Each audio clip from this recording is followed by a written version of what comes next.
Жорықтар кезінде түскі үлкен үзіліс және түнгі түнеу үшін бивуак ұйымдастырылады. Бивуак жорықтар кезіндегі туристердің тамақтануы мен демалысын қамтамасыз етуге қажетті орындар.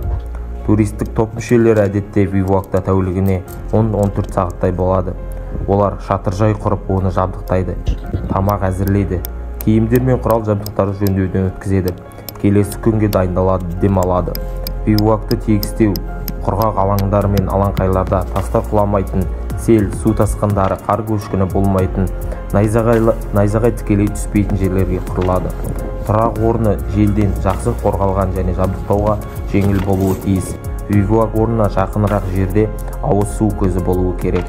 Таулы жерлерде бивуакты талдар мен жартастардың шығыңқы жерлеріне, төбелі жерлер мен тік беткейлердің астына, жылжымалы немесе мұз беткейлерде жатқан қорымдар үстіне, мұздардың активті қозғалысы белдеуіндегі мұздықтардың жарықшақтарына ұйымдастыруға болмайды. Бивуак ауа райының кенеттен бұзылуына есептелініп құрылуы керек. Күн күркіреуі пайда бола бастаған кезде барлық металл заттары біріктіріліп, тұрақтан 15-30 метр жерге апарылып қойылады. Бивуак үшін орынды ертерек жарық кезде таңдап алу керек. Қараңғы кезде немесе тұман кезінде амалсыз тоқтағанда таңдап алынған орынның қауіпсіздігін тексеру үшін төңіректі 200-300 метрлік радиуста қарап шығу керек. Ұйықтар алдында шатырлардың дұрыс бекітілгенін, заттардың желден, жауыннан сақталу үшін жабылғанын тексеріп, бивуактан кетер алдында заттардың қалып қоймағанына, тұрақтың жиналғанына, оттың сөндірілгеніне бақылау жасау қажет.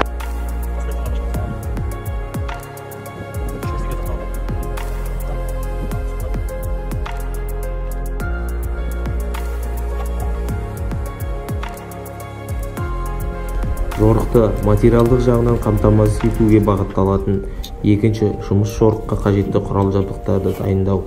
Жалпы жорықтар үшін керекті құрал жабдықтарды 3 түрге бөліп қарастыруға болады. Бірінші, маршруттағы кедергілерден өту үшін қолданылатын арнайы құрал жабдықтар: арқан, альпиншток, мұз ойғыш, карабин, тағы да басқа.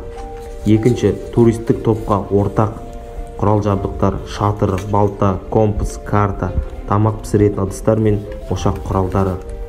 Үшінші, жеке адамдарға арналған құралдар: киім-кешек, жуынатын заттар, арқа қап, жатын қап, тағы да басқа. Жорықтар кездеріндегі түсетін күш мөлшері, яғни рюкзак салмағы, жас ерекшеліктеріне және жынысына байланысты әрқалай болады.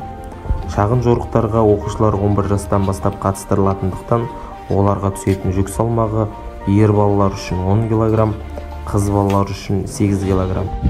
Ең бірінші тіс пастасы. Бұл адамның күйген жерін күйген қайтарады. Және де компастар, картаға қойып елден адаспау үшін.